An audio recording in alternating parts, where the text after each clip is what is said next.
Sa isang tahimik na bayan, nakatira si Feliski Malatubski, isang mabait na tao na laging nabibigo sa pag-ibig dahil sa kanyang kahirapan. Sa kabila ng kanyang kagandahang loob at sinseridad, lagi siyang tinatanggihan ng mga babaeng hinahangaan niya dahil sa kanyang simpleng pamumuhay.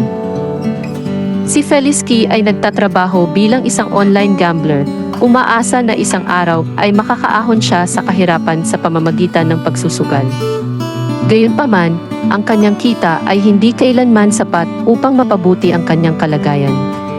Punong-puno ng hirap ang kanyang mga araw at puno naman ng pangungulila ang kanyang mga gabi. Naniniwala si Feliski na ang tunay na pag-ibig ay dapat mas mahalaga kaysa sa kayamanan, ngunit tila hindi iyon ang katotohanan para sa kanya. Isang gabi, habang inaayos ang isang bakod sa parke, nakilala ni Feliski si Catherine, isang babae na may banayad ng ngiti at hilig sa sining. Siya ay nagkukuhit ng paglubog ng araw, at ang kanyang mga mata ay nagniningning sa parehong kulay na kanyang inilalarawan sa papel. Nag-usap sila at sa unang pagkakataon matapos ang mahabang panahon, nakaramdam si Feliski ng pag-asa. Pinahalagahan ni Catherine ang kanyang pagiging totoo at ang pagtingin niya sa kagandahan ng mga simpleng bagay. Lumipas ang mga araw at linggo at lalo pang naging malapit sina Feliski at Catherine. Ibinahagi nila ang kanilang mga pangarap at naglakad-lakad sa bayan at lalo pang lumalim ang kanilang samahan. Ngunit patuloy na nakabuntot sa kanila ang anino ng kahirapan ni Feliski.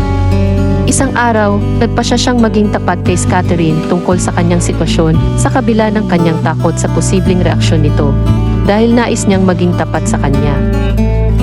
Sa kanyang gulat, hindi siya tinalikuran ni Catherine. Sa halip, nakinig ito ng mabuti at ibinahagi ang sarili nitong mga pagsubok.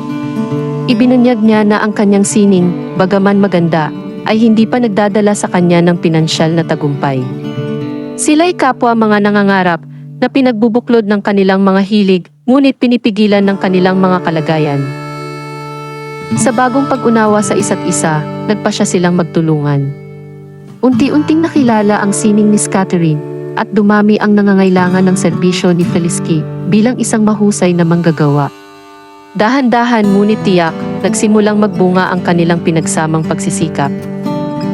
Ang kanilang kwento ng pag-ibig ay hindi tungkol sa biglaang tagumpay o malalaking mga kilos, kundi tungkol sa mga pinagsaluhang pangarap, pagtutulungan, at hindi matitinag na paniniwala sa isa't isa.